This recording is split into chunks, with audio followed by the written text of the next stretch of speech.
Yeah. No, he's coming solo. So that's why I have the guest room all done up is for him. That's incredible. Yeah. Tim Batesel. Oh yeah. You found him? Yeah, man. All right, You know, Nate, you just... we're on camera right now, so. Oh shit.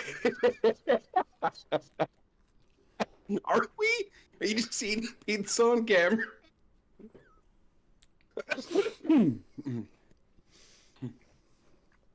Oh, I love it. I love all of this. It's something. It certainly is. All What is right, up there? What did you touch? I have a light for my shelf. Oh, that's cool. Yeah. Is it like a ceiling light that lights your shelf? It's a little like spotlight that I got at like Five Below with a little Nice. remote. I can make it different colors too. But yeah, also gives me a little bit of a hair light too. That is nice, dude. Five Below has some good shit. Yeah, they have a five. Do they have Five Below in the UK? No, do you know what it's called? What? Fucking, it's called Poundland. Oh, yes, I've seen pictures of Poundland. So the sentence of Romana and I are gonna go to Poundland. Yeah, you are. It's totally not suspect. It is a real thing. I'm a block away from it. Is that a commonly used like slang term over in the UK? Like it is here? No, so like if I'm like Okay. even like Pound Town, like pound and then anything because it's the currency here, like isn't a euphemism. Which is like such a shame. Okay. But it is in our minds, so. It is, and it'll never stop being funny when people are like, oh, just go to Poundland quick. I'm like, yeah, you will. Quick. And they look at you. You should start. That would. Oh man, that's horrible and awful and hysterical at the same time. I love Ryan. So the order for you is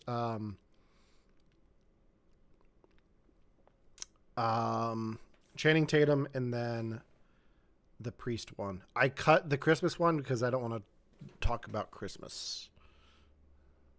But I missed it. Okay. What was the Christmas one? I didn't pull it. I figured that'd be one we could talk about at the holidays. Nice. Okay. But mine will be short. I didn't want to overload the segment though. So, yeah, shall we, gentlemen? Why, yes, let's. Mm-hmm. All right, let me start recording. And burp, evidently. Jeez. Well done. Oh, that was a bad one. Someone cutting food with her feet. This is why we have zero. This is why we have 0 viewers right now. Yeah, Flavor Town taking it right to Pound Town. Hell yeah!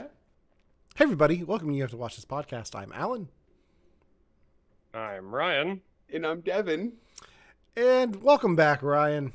We've missed you. I missed you. Good to know I was missed. Yes, you were. New glasses, new attitude, same hat. Same hat. Same hat. I love it. How was your guys' holiday season? It was great. I did nothing. I did almost next to nothing. You'll notice on our We Watch This segment how little I did because I discovered a card game on my phone and I will never be the same. Was it poker? It's kind of poker. It's called Balatro. It's kind of poker. It's so good. It's all of my life now. Ryan, how was your holidays? It was good. It still isn't entirely done yet because yeah, there's a lot of meeting with people because my holidays kind of got pushed back a little bit. So January is Christmas, pretty much. Should I not ruin for you how New Year's Eve went? Should I not ruin for you how New Year's Eve went then? If that's still to happen for you? Oh no. That definitely happened. And what a week. What a week. Yeah, that's fair. Yeah. How was your holidays, Alan? You always ask us, no one asks you. I'm used to it. Always the bridesmaid, never the bride. Yeah. They were good. They were different this year. Very low key. Got to see my niece and nephew. Got to spend some time with family. Got to relax a little bit. And when I say a little bit, I mean a little bit. What is that? I don't know. I gave it a shot. It was a good time. Yeah. But now I'm back to work. It snowed here, so yeah. Did you get a day off of work because it snowed? You sent me the picture of it snowing, and I was like, "Do you get a snow day?" I worked from home because of the snow because I had to shovel out That's my pretty driveway. cool. So That's pretty cool. yeah. But Ryan, I feel bad because I didn't pull it for the show. You obviously missed the holiday shows, and you sent in a Christmas story for your we watched this segment. How was that? Yeah.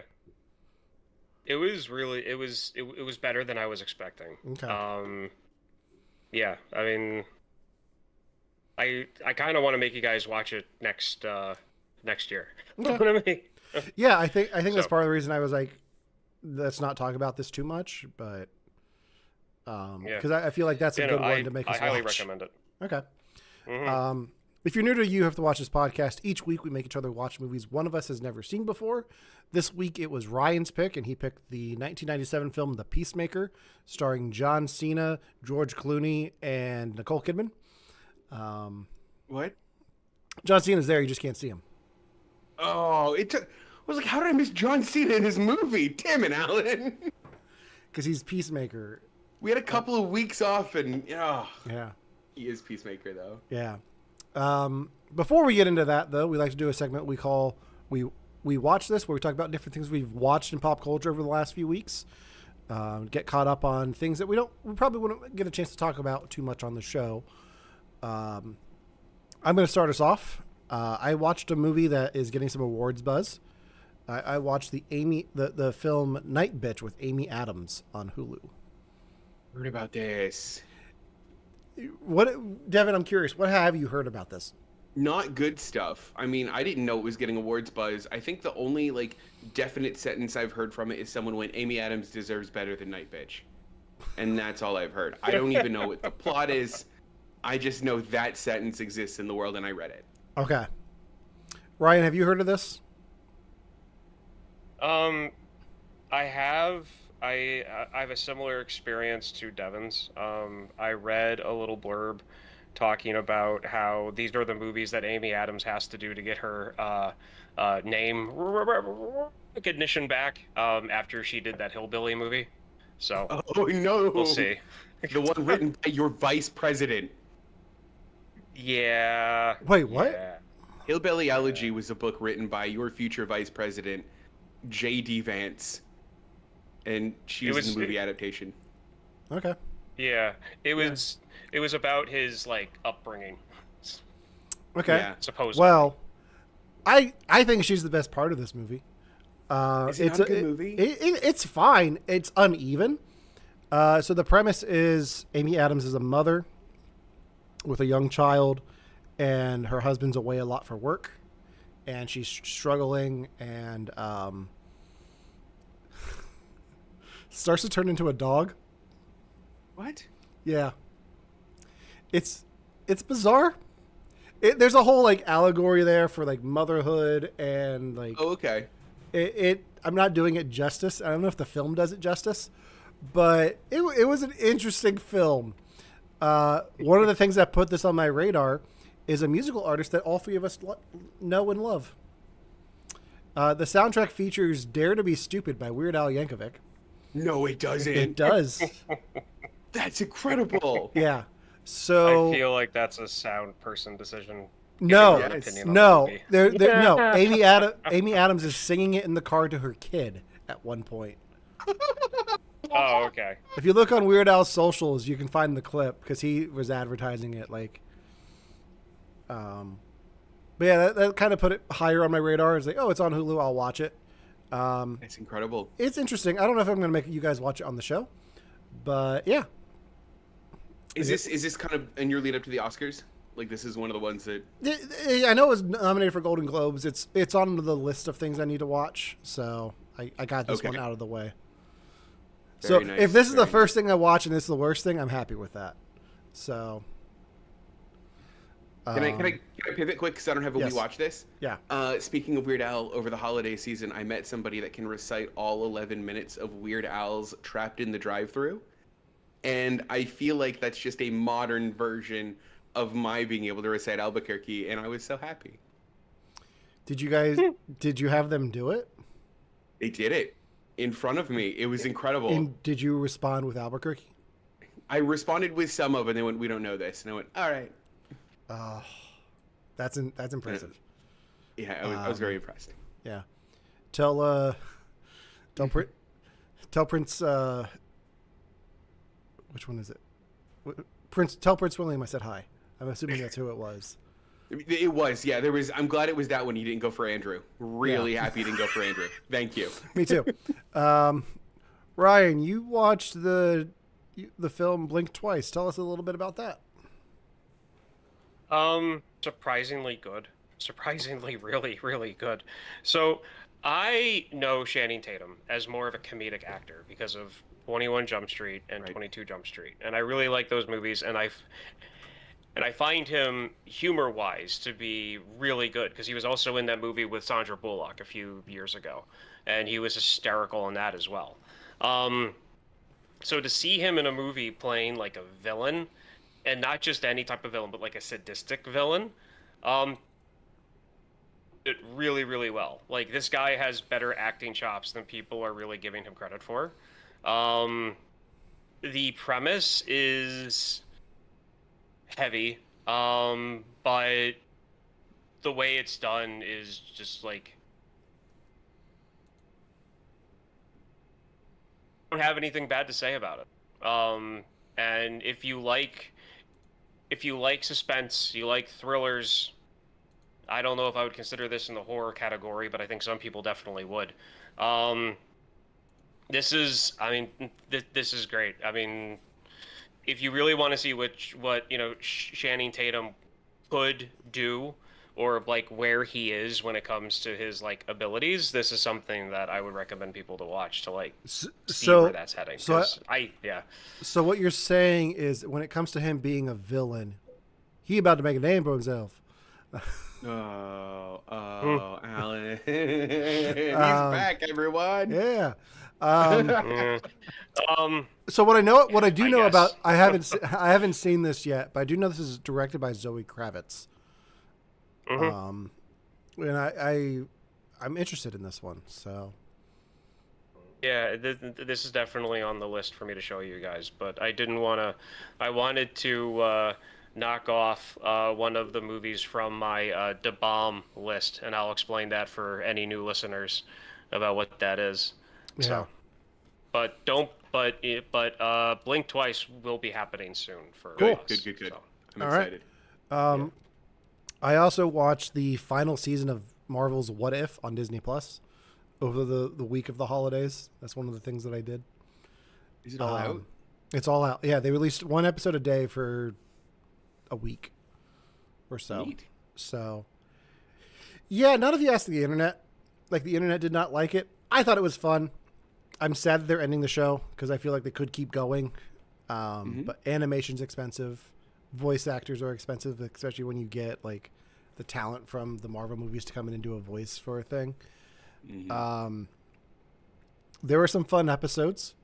There was like a Avengers Gundam episode where they all have I saw pictures of and really want to watch. Yeah, there was a What If Agatha Harkness took over Hollywood with one of the Eternals. Weird. Wait, Yeah. was it Camille? Yeah. Because he was the actor in that. Yeah. So they play that's with so that. Cool. There was What If Shang-Chi was in the Wild West. Oh. The one that I told you guys about was What If Howard the Duck got married? Why? Because why not? Why? Because the world needs more Darcy Lewis. Because That's fair. that, and there's a whole generation, Devin, before us, where Howard the Duck was as close to a superhero movie as they got when it came to movies for a while. So So yeah, that episode is insane. Just one, because of the premise. Two, because if you know like that, like the phase 2 of the MCU at all, like they just throw. If you know anything about those movies at all, they just throw everyone in this movie or in this episode. So like you have Thanos, you have Nick Fury, Coulson, the Dark Elves from Thor: The Dark World. Loki's real dad is in there. Like, it's a whole bizarre episode. And the only reason this, like, the outcome of this episode is when they do the team up episode at the end of What If, the child from Darcy and Howard the Duck is named Birdie and is voiced by Natasha Lyonne. Oh, that's cool though. Please tell me. I was gonna say, please tell me it's Tweety. Just tell me it's just straight up Tweety Bird. No. Just tell me it's. They wrote Tweety in. Yeah, it was a fun season. Like, this is one of those shows I'll probably go back and revisit. That's cool. The watcher's always watching. But yeah, I recommend this. Don't know if I highly recommend it, but I recommend it. Give it a watch. We're back to getting like a Marvel thing every month this year, which is interesting. Is interesting the word you wanted to go with there? I'm not as excited about some of the things as I should be. Like, I'm not super excited about the Spider-Man cartoon that they have coming out this month. I thought that looked kind of cool, actually. It looks cool. I'm not getting my hopes up for it. I'd rather have a Spider-Man 97, like X-Men. Yes. But we've got that. We've got Falcon Falcon. We got Captain America. Brave New World. Then we have Daredevil. Born Again. Is it a movie? No, it's a show. Oh, okay. On Disney Plus. We have Thunderbolts. There's a lot of fun. There's a lot of stuff coming. It'll be interesting. An interesting year. So. I want to get really fascinated with Marvel again. Do it. I should find a way to do that because I feel like I'm so out of it now. We should just do a rewatch podcast.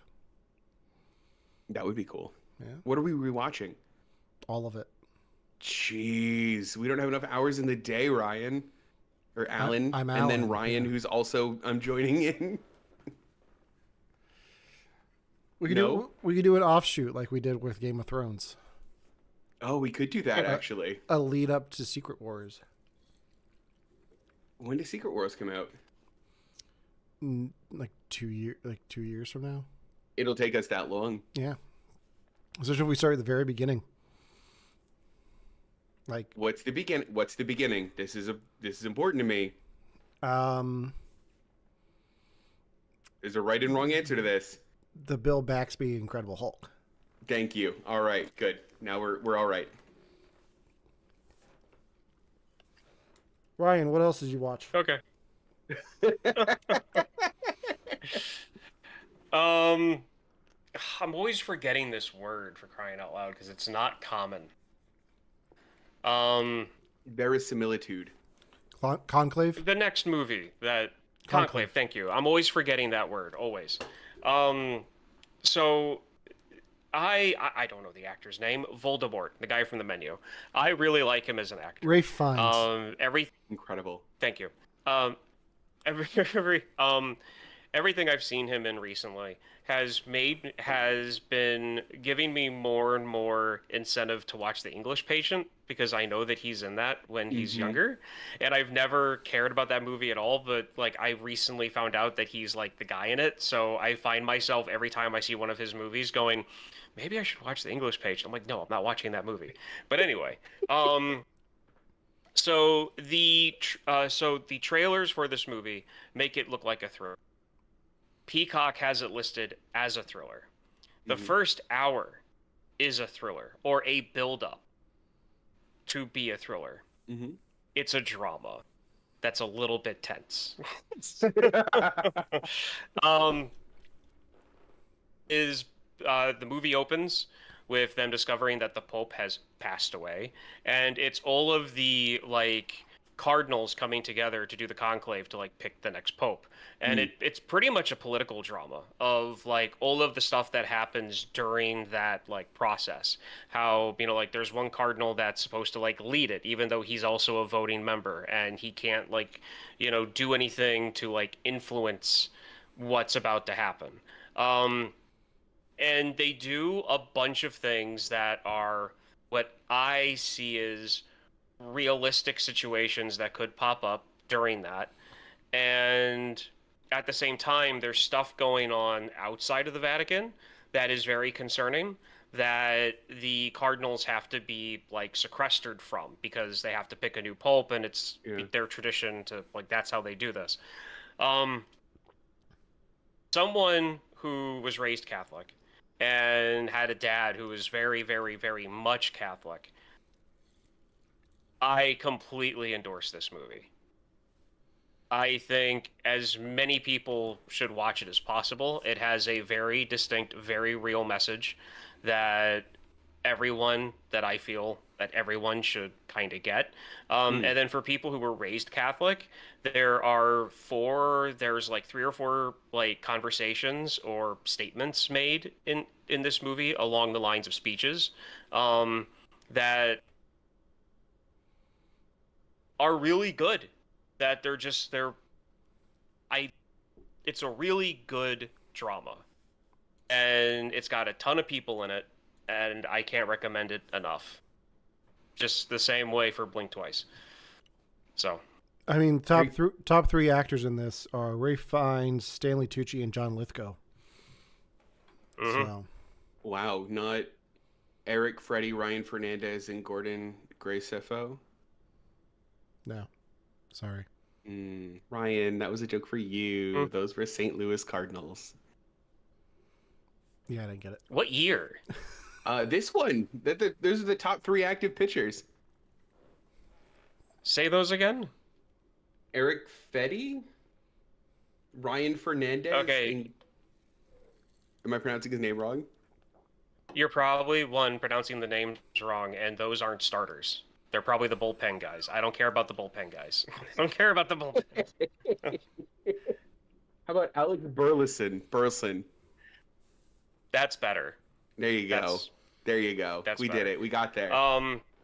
Okay, so to that joke, the last time they had to pick a pope, baseball season was going on, and when the team would come to the pitcher's mound whenever the pitcher had to be changed out, the announcer for the TV broadcast started calling it a conclave instead of a meeting at the mound. That's so funny. I love that. So will you make us watch this movie, or will I have to watch it on my own? To be honest, this movie is a real slow burn, so I think you would absolutely love it. I think Alan would probably get out of it what I did. Okay. So I think I am going to add it to the list. Right now it's on Peacock, so I think maybe the next 3 months I'll probably have you guys watch it. I'll have to watch it at the end of the month then. Perfect. Yeah, So in the next 3 I'll probably have it. Nice. We'll see if I watch it before then. You might have to make me watch this for the podcast. Now for something completely different. I finished the final season of Star Trek Lower Decks this week. Was it good? It was very good. Ryan, are you watching this? I've been watching them as they've been put up. So I watched it on the day that it ended, and I'm very upset. And I'm very upset that it has ended. Star Trek Lower Decks. I'm sorry, Alan. This is yours. You I put this one at the. You love this. I put this one at the end so we could talk about it. Yeah. This show, if you're a diehard fan of Star Trek, this show is for you. If you're a fan of Galaxy Quest, this show is for you. If you just have a passing knowledge of Star Trek, this show is for you. There's something in this for anyone who likes the genre of sci-fi. I think this series did a really good job of paying respect to the source material, but also having fun with it and making fun of it in a respectful manner. They do a lot of things with bringing back different actors to play themselves in animated form. This season does a little bit with like the multiverse, so there's different versions of characters coming in from other realities, which Star Trek has always done, but they really like there's at one point there's a ship just run by Harry Kims from Voyager. But this show is very fun. I love the posters they did for this because they just made fun of every motion picture, every Star Trek movie picture up till 5 for the posters. So if you look at the one we have on the feed right now, it's a poster that's ripping off the Final Frontier, which everyone's favorite moment from any Star Trek movie is, what does God need with a starship? Yeah.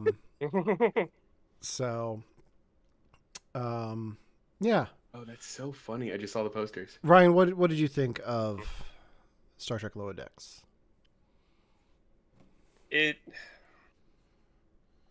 best tribute to any.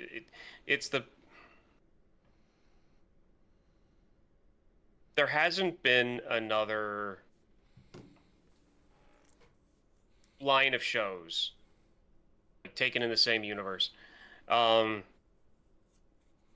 has made something like this. Like it is Galaxy Quest for Star Trek that is Star Trek and not like a fan-made thing. I mean, it is a fan-made thing, but you know what I mean. Like it's like someone took the idea of Galaxy Quest as kind of like a love letter to Star Trek and was like, well, what if we just did this with Star Trek instead of just like making up something to do this?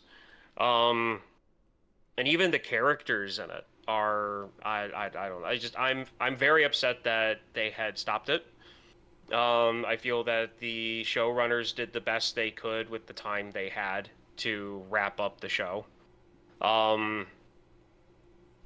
And yeah, I after I watched it, I went back and I started back at season 1 and I rewatched it again. Like, Aww. Any moment I had, I was rewatching the show after I watched the last episode. So like getting ready in the morning, I had it on my phone playing. Like, you know, if there wasn't like a movie or show or something that Kristen and I wanted to watch together or whatever, like I was watching Lower Decks like through again.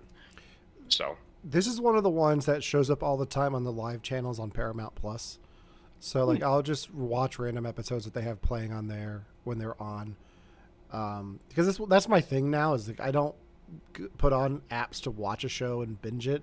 I'll look and see what's live streaming on Paramount or Disney and just watch that. Good. That way they narrow down my choices and it's like, do I want to watch Wizards of Waverly Place or Rise of Skywalker? And it's like, you know what I'm going to watch? Another app. Because I don't want to watch Rise of Skywalker.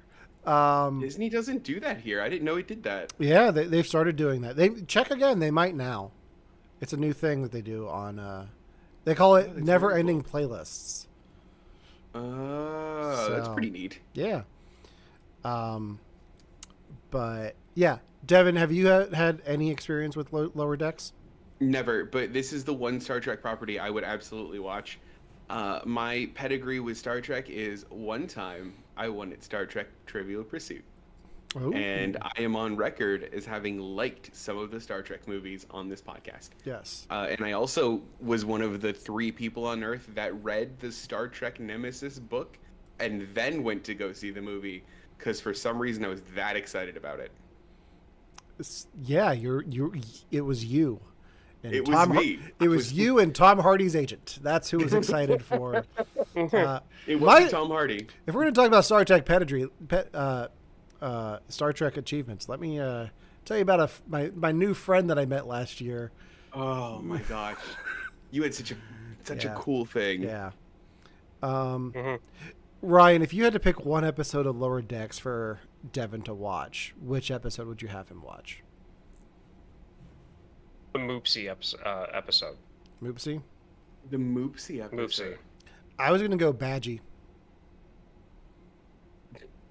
Badgie's good. It is, but I was going for like Devin. How much did you like Pokemon?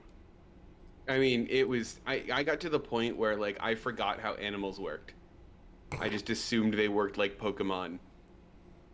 So I was Yeah. all in. So Moopsy, I want you to watch the episode. So I'm going to Okay. spare you how they come across this creature. But Okay. Moopsy is a little white marshmallow of an animal Okay. that is insanely cute for the animation style that that show is done in. Yeah. And it only says its name. It says Moopsy, and it's called Moopsy. So there's Pokemon. that. Yep. And it's super cute. And how it eats is it consumes bones. Oh. It has to drink them from live creatures. Oh no. So the characters are literally running for their lives away from this thing that just waddles like a guinea pig, about the same size as of a, like it walks like a guinea pig and it's about the size of a cat, and it just goes around the station going oopsie, and then like it will like viciously attack something, and then the thing just kind of like deflates because it's drinking its bones. I love it. Badgie is Jack McBrayer as a holographic Starfleet badge that is AI and gets corrupted. That's incredible. Yeah. All right, I gotta watch this show. Okay. I gotta watch this show. Yeah. All right, so let's get into today's main topic. Each week we make sure we watch movies one of us has never seen. This week was Ryan's pick, and he picked the 1997 film The Peacemaker, which does not feature John Cena. Damn it. Go ahead, Ryan. Take it away. Okay, so I had the guys watch The Peacemaker, which came out in 1997. This is not The Peacekeeper. That's a different movie. This is Peacemaker, 1997. This is The reason why I said that both movies came out in 1997. So this is also not this is not The Peacemaker. Peacekeeper. It's also not Peacemaker that features From the show. John Cena. Yeah. You know, I gotta say, I was very tempted to put my Suicide Squad poster up behind me with. That would have been Peacemaker. very funny. So, The Peacemaker, and I'm just going to read the thing here on IMDb. A U.S. Army colonel and a civilian woman. That is not a really good description. Not really, no. Supervising him must track down stolen Russian nuclear weapons before they're used by terrorists. So in the 90s, there was a in the 90s, there was a rash of movies like this that came out that pretty much showed like terrorists trying to do something to the U.S. and then the U.S. government in some way or fashion, or some maverick in the military goes and stops them from happening, or the FBI. You've got The Siege that came out, I think was like either the year before or the year after this one, and then other movies like what was it? The one Arnold Schwarzenegger movie, The Rock, that one. Twins. True. Twins. The one Arnold Schwarzenegger one, the one where he's pulling the little dog in the rain. True Lies. True Lies. There we go. See, Yeah. I was thinking True Lies, but then I was thinking of Liar Liar, and I had like that in my head when I was thinking True Lies, and I didn't want to say that. It's Jingle All the Way. That's the one you were thinking of. Jingle All the Way. Yeah, there we go. Put the So, cookie down. This movie is also the movie that I think of whenever someone brings up George Clooney. That's the reason why I did this movie for this show. And it's because Alan is probably the biggest Batman fan out of all of us.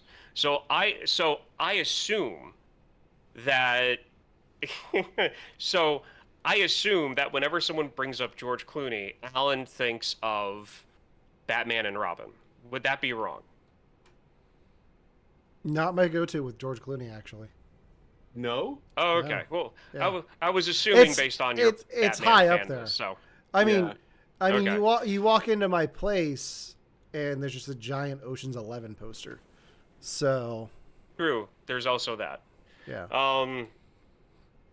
So this movie has flaws that we will get into because there's quality issues in this film. But I also feel like this movie is a perfect representation of who George Clooney is as an actor. and I will also deep dive into that. Now, before I get into all of that, did you two even know about this movie before I brought it up? Or have you heard about it before? It's in a subgenre of movies of blends. They all blend in together. I couldn't tell you which one's which. Like you put the plots down of this and like The Siege, I wouldn't be able to tell you which one's which. Because I don't know if the title for this makes any sense. But Well, they say it a couple times in the movie. Do they? Yeah. Yes, they do. Oh yeah, they do. Every time they do it, I'm like, I said it. I must have missed that. I didn't know this movie existed. You had sent me the link to this movie, and I went, no. Because, like on paper, it's like everything that I would have, like, sought out about a movie, especially in my, like, younger days. Like, it's a military drama or military action drama that, like, has a bit of, like, international intrigue and is, like, genuinely trying to, like, portray the military in a, like, quote-unquote realistic way. And, like, there are a few people that I went to high school with that I was very close with at the time that, like, that was their thing. Like, how realistic was the military portrayed? That means the movie equals good, and military is good, so we like the movie. And, like, I don't know why I missed this. Okay. So I remember watching this on, like, it was an HBO, Showtime, or Cinemax when I was a teenager at some point. I can't remember exactly when, how old I was. All I know is that it was around that time because that's when the show was being aired on TV, like after it was in theaters. And it struck a chord with me because my parents, specifically one of them, would watch a lot of news and focus on like international stories. Mm-hmm. And so in the 90s, early 90s, there was a lot going on in the region that this movie takes place in. Yes. Like Bosnia and in like that area. There was a lot of infighting, a lot of civil wars, a lot of grabs for power. The US was involved in almost all of them in some shape or form. And then that also got kind of lumped in with like all the crap going on and what has been going on in the Middle East in modern times. Yeah. And so the movie drew me in on that aspect, at the fact that it was like, okay, it's Russia. And then one thing I want to point out is that they talk about the START Treaty, which is which was the treaty that was signed between the U.S. and Russia, actually signed to bring down armaments. Mm-hmm. And the movie opens with that, with the Russian soldier going, "Why are we helping the Americans? I joined to fight them." Yeah. And so this movie starts off with, like, even though George Clooney and Nicole Kidman are supposed to be the stars of this movie, they don't show up until like 20 minutes into the movie because they're setting up the theft of these nuclear weapons. What did you guys think of that? Like that whole setup, that whole, like the storytelling in that. It dragged on for too long for me. Like it was very. I feel like if it had ended with the credits at the beginning, it would have been better. But it just kept going and going and going. I thought it was well done. I think it could have just been paced a little bit faster. Okay. I honestly think for when it's me, it's one of those things that seems really, really good on paper. But since I knew nothing about the movie, I was like, oh, okay, that guy at the baptism, that's our main character. He's dead. Okay, the assassins are making... No, he's gone. Okay. Oh, this general is our man. He's dead too. I'm like, who do I follow in this movie? And then the payoff for it was you knowing more about the incident than George Clooney and Nicole Kidman did, and watching their thought process figuring it out. And that part I actually quite liked. And like in the end, I'm happy that I got it. But I kind of reflect Alan's comments where like they showed you every step. Yeah. And I was like, oh, they're like, Yeah. I was like, oh, the assassin's the bad guy. Oh wait, the guys with the red things are the bad guy. Wait, they're the good guys. They're the bad guys. You know what it reminded me of? 24. Like it's very. Yes. I think that's why I liked it. And I think that's what I like. I'm not saying I didn't like it. I just feel like for a movie, I feel like it went on too long.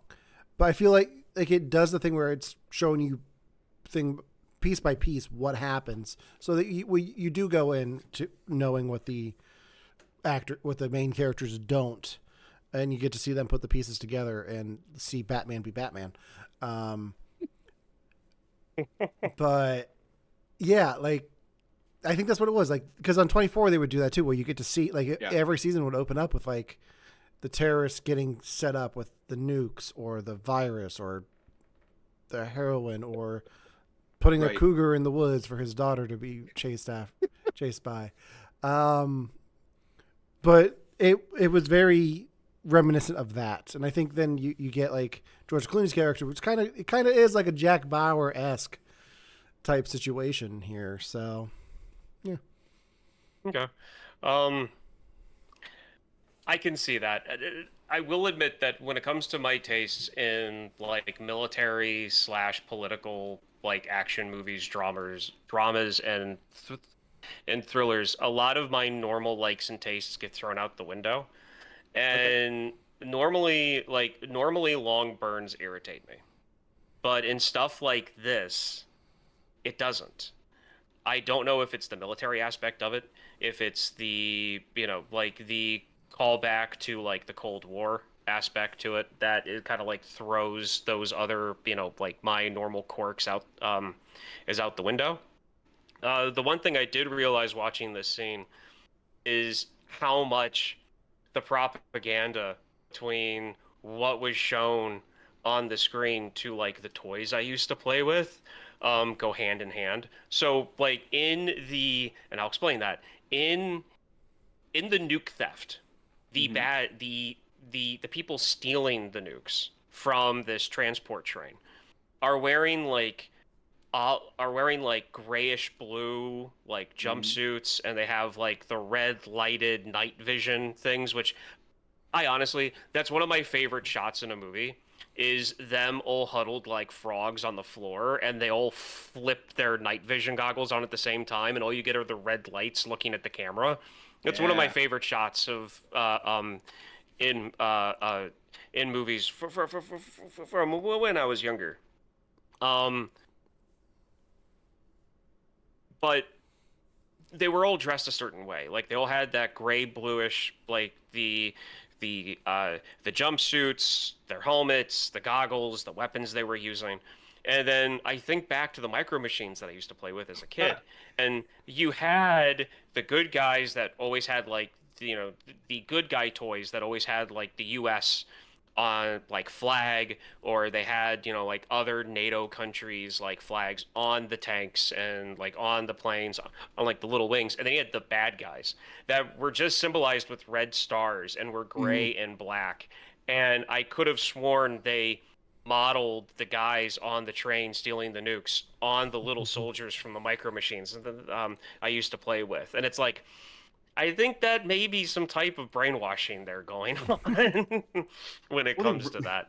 They read his bad guys immediately. Oh yeah. No, they definitely did. Now to get to the whole thing with George Clooney in this movie. This movie has a lot of great moments in it for me. There's a lot of really good moments in this, as in the part where George Clooney is pointing out the fact that like the people on this train might be dead because they're not jumping off air to impact. Like those type of moments. There's a lot of good moments in this, and there's a lot of good moments in George Clooney's career that are equal to that. But then there's moments in George Clooney's career like Leatherheads that wind up being the scene where Nicole Kidman is yelling at the sniper at the end to take the shot, and she completely loses her American accent and yells in a very thick Australian accent for her to take the shot, and it's pure Australian accent with no coverage. Yeah. So that's my linkage between George Clooney. Like, yeah, he's a star, but there's blemishes. This movie's a star, but there's blemishes in, especially in the audio at certain points of this movie. Which is one of the moments that where the phrase the Peacemaker is made in this movie. And that might be why Alan might have missed it, because of the audio quality. Devin, did you catch that part I caught the part with the Peacemaker. where the audio changed? Tell me. Okay, so when they're watching the tape of the terrorist's speech, Yeah. of like why he's doing what he's doing, there are moments where his voice goes like, it sounds echoey, like in a chamber, Yeah. like where he's sitting, and then it goes clear for I like didn't 5 or catch 6 that. sentences, and then it flips back. It's almost like they had him come back to re-record his lines, and he was in a sound booth and not in the room that he was saying the words in, and you could tell the difference in it. I was hoping that funny. was going to stand out for you guys more, but it didn't, I guess. Alan, Do you did you know- catch that? No, I didn't catch that. Do you know what stood out for me? And Okay. I need you both to like bear with me for a second here. Okay. Okay. This is going to be probably. I've asked a lot of dumb questions on this podcast. This may be one of them. Guys, the helicopters at the end, those were fake, right? Helicopters at the end. Or I guess not at the end, but there was the part where they weren't in New York. They were still in not New York, and Okay, so they were in the middle of the chasing down- movie. Yeah, they were chasing down the 8 Yeah, okay. nukes that they recovered. What do you mean by and fake? So they were CG, right? Like I get that some shots were No. probably real helicopters, but like there was something about them that was so distracting to me. I could not take like if a helicopter was in a shot, that was all I was looking at. Okay, so here's something you have to. Okay, so here's. Those helicopters, for one, are not what you would normally depict. Usually in movies, you have Hueys, you have Yeah. Blackhawks, you have Chinooks, you have Yeah. Apaches. Like, That's what I'm those used to are the seeing. helicopters that you see. The helicopters that are used in this movie is another model that is not used as much. And they were Oh. phased out in the early millennium. The helicopters that you saw is what the Coast Guard used to use heavily before they started using Blackhawks heavily. They were just changed a little bit for the movie itself. The only CGI moment I think for the helicopters in this movie is when the one gets hit by the missile by the Russian air defense.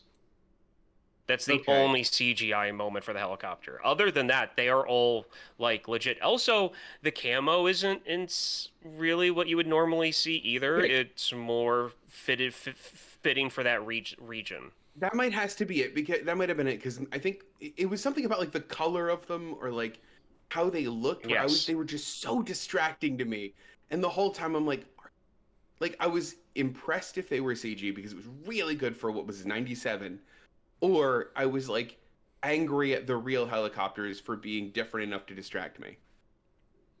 Yeah, so you've got the camo kind of had the same type of colorization as those guys' jumpsuits actually, where it's kind of like a bluish gray with the green, and at the same time they're also smooth modeled helicopters. They're not as angular as you would normally see.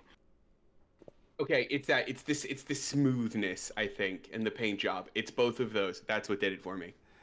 So, speaking of aircraft, I had a weird experience with this movie that I haven't really ever had on the show before, and I wanted to point it out to you guys. The helicopters might have been real, but the airport was fake. That wasn't JFK. I know exactly where they filmed that airport. Where did they film it? That was the Javits Center in Manhattan, where they do New York Comic Con every year. Yep. More specifically, That's so it was cool. the food court of the Javits Center. As soon as they showed them coming down the escalator with the glass above them, I was like, "That's the Javits Center." And I've seen that used as an airport before on like Law and Order, Criminal Intent. But I was like, every scene with them at the airport, I was like, this is all just the Javits Center. They just rented out the Javits for a day, and this is where they shot it. And I haven't really had that experience before in movies where I'm like, I know this place, and I know that's not what it is. Like, it took me out of it, but I was like, this is still kind of cool. Yeah. I always love that. Moments like that are really cool actually. I was actually at a filming location for something like that. So Transformers 2 at the beginning when Yeah. when they are evacuating the either Chinese It's Chinese, yeah. or Korean civilians, Mhm. where they load up the helicopters and they take off and fly away. Mhm. And like that whole shot was done on on at a section of the Bethlehem Steel building in Bethlehem, Pennsylvania, Oh, and there's a funny. bridge that goes over the plant, but it's far enough away that would stay out of like filming. I was on the bridge when they were flying the helicopters down. They would come down, touch, and then take right off again. I probably saw practice runs. I don't remember seeing anyone running around. So, yes. So whenever that movie would play, I was like, I know where that is. I was on the bridge that's like a quarter of a mile away from that. It's on the You see, whenever Transformers 2 comes on for me, I'm always like, oh, hey, I'm going to turn this off. Oh, but Ryan, That's how one is of the Optimus better Prime? ones. Is he as nice in real life as I think he is? He is. Oh man, who's the guy that was in that one that was also in Too Fast, Too Furious? Shia LaBeouf. Oh, what's his? No, no. Uh, I have forget no his idea. name, and I feel bad because he's in a decent amount of the Fast and the Furious movies. Tyrese Gibson. Yeah. It would be Tyrese Yeah. Gibson. Yeah, it's got to be. Yeah, it's Tyrese Gibson. Tyrese. Yeah, him. Yeah. I actually saw him come into my Walmart store when I was working when they were filming. He bought a case of water and 2 things of Pringles, and he was I was very surprised to find out that I was around his same height, if I remember correctly, Oh, wow. because I thought he'd be taller. LOL, that's the thing almost everyone says about people like that. But the funny part was both of his bodyguards were probably like 5'7". No, not 5 foot, 7'5". Like they Yeah, were that makes sense. insanely tall guys. We're like, What was his preferred flavor of Pringles? it was the normal red can. So it was the normal red can, and this is He's- also or when they were nothing. filming Get out of here. Transformers 2. That's the wrong answer. It's the wrong answer. Yeah. Devin, what's the right answer? Well, Pizza. then he bought the wrong one, I guess. I don't know. But anyway, but yeah, it's always fun whenever you see a place in a movie that either you know that like you can spot or that Yeah. you've been where they filmed before. Oh yeah. That's always cool to see.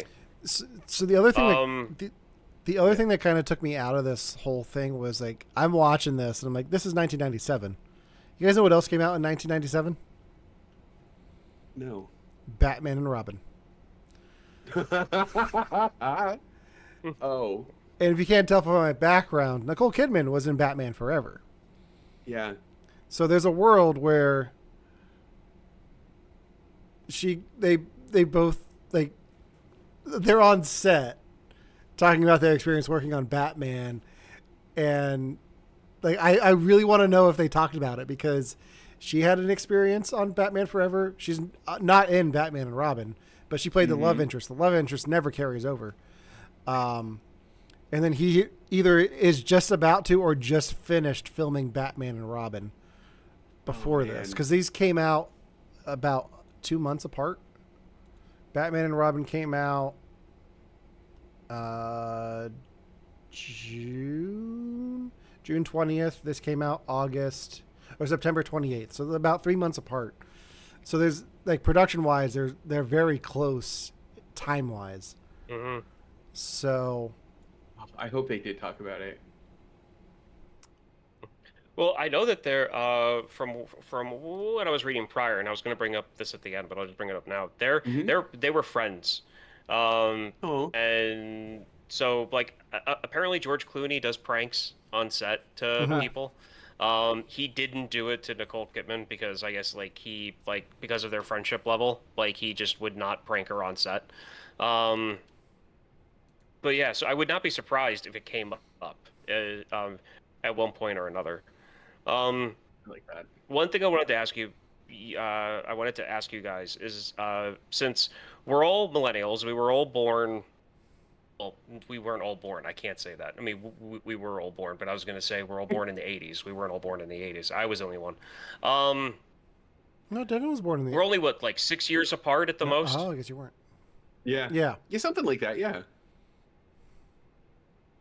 We're all born like 6 years apart. Yeah. Yeah. Yeah. So for a lot of people who don't know what life was like before 2001, certain event, the aura of movies like this were different, and you'll see it in these movies.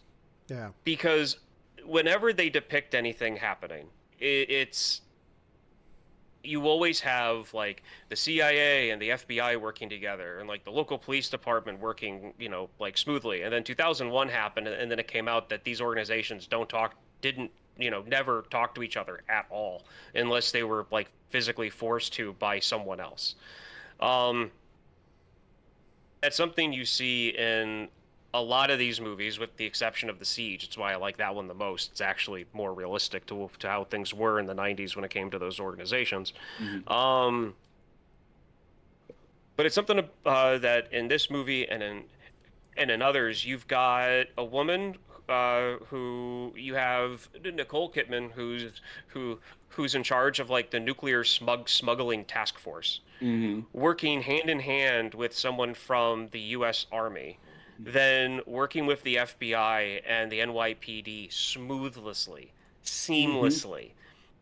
The police department saying, we are at your disposal with what you need, and the FBI being like the middleman. And then after 9/11 happened, we all kind of realized, yeah, that's not how these organizations worked at all. But it's a common theme in movies like Peacemaker, throughout the 90s, of like just trying to get across that, like, what's happening in Europe, what happened in Northern Ireland, what happened in what's currently going on in the Middle East, and what goes on in Africa could never happen here because we're so protected.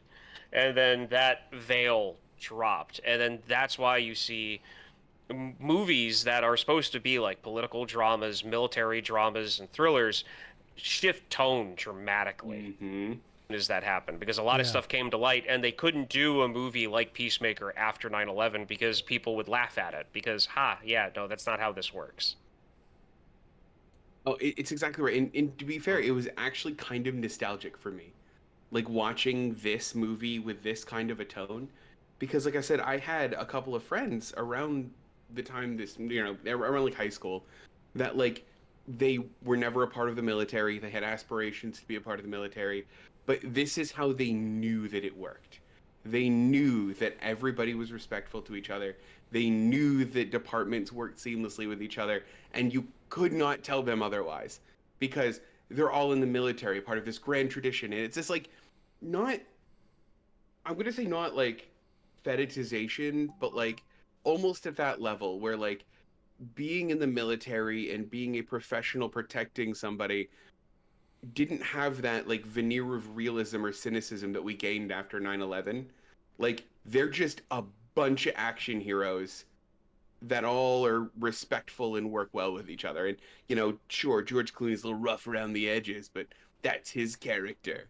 But like, that was really it, and it was kind of comforting to see again, to be fair. Yeah, because even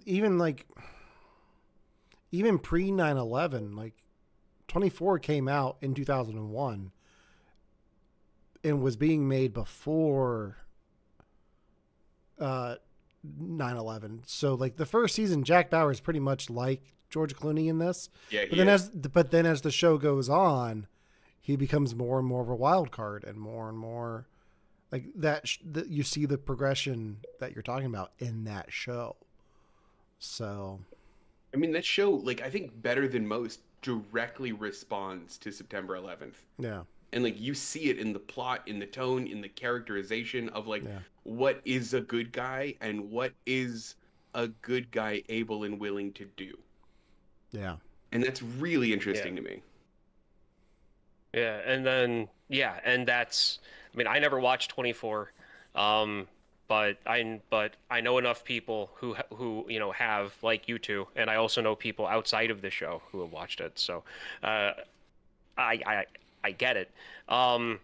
and that is a really good example of like how things changed, about how like the like tone shift. I mean, like even Arnold Schwarzenegger had a movie that was going to come out called Collateral Damage, and I'm sure if 9/11 hadn't happened, that movie would be not as much of a back burner movie as it is now. Like it's a movie that no one ever brings it up, it up, because even the release date was pushed back by like a year. It gets brought up for two reasons. Because one, it got pushed back because of 9/11. And the other reason that movie gets brought up is because Bill Hader was a production assistant on that. What? Yeah.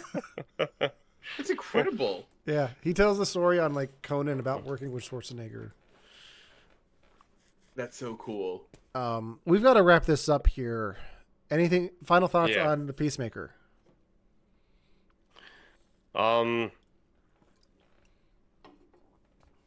It's a decent George Clooney movie, and also a decent. If you want to see Nicole Kidman play what I would pretty much think is to be her most normal character, this would be a good movie to watch. I mean, she was playing Jodie Foster, right? Like the second she was on screen, I'm like, she's channeling Jodie Foster in this.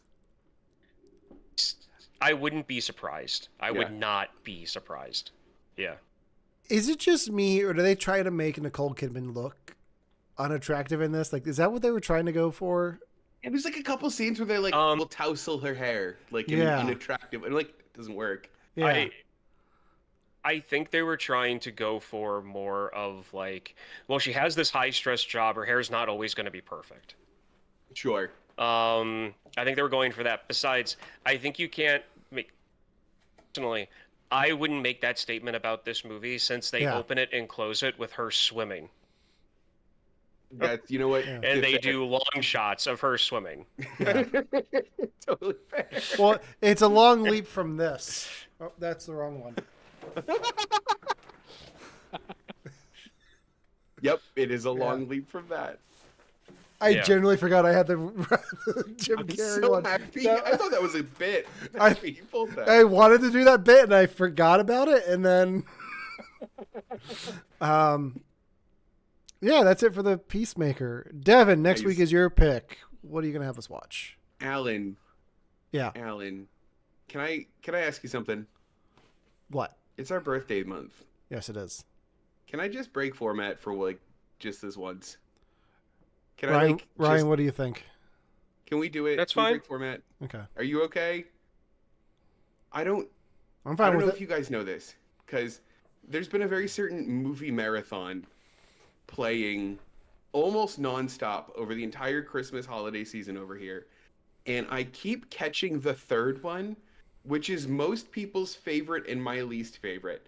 So I want to watch, and just it's in my heart to rewatch my favorite one, which is the second one. Guys, can we do Back to the Future Part 2 next week? Yeah. Just for me. Yeah, we can. That's it. Yes, we can. Yes, we can, because I want to talk about something that you just touched on, because it's something that I want to kind of vent about myself. No, we have to. We have to, because this is like I have met so many people that have so many differing opinions on this movie, and this movie has the weirdest line that I quote often. Ask Romana. So I can't wait. I want to guess what the line is right now, but guess what the line is. Ooh la la! Ooh la la! Is it? All the time. I'm so excited. I'm glad we get to watch this. Okay. I honestly didn't think that was going to be it. No, you nailed it. Yeah, so tune in next week when we watch Back to the Future Part 2 for Devin's birthday. Yeah. If you're breaking format, I'm going to break format, and I think I know what I'm going to have us watch. Back to the Future Part 3. No. But you can watch that live next week here on YouTube. You can also listen to You Have to Watch This podcast on all major podcasting platforms. We are finally getting everything caught back up. So by the end of the month, we should be all caught up on our feed. So stay tuned there. Subscribe on iTunes, Spotify, wherever you get your podcasts. We're there. Like us on Facebook. Follow us on Instagram. Until next time, for You Have to Watch This podcast, I'm Alan. I'm Ryan. And I'm Devin. And roads, where we're going, We don't need roads. We'll see you next week.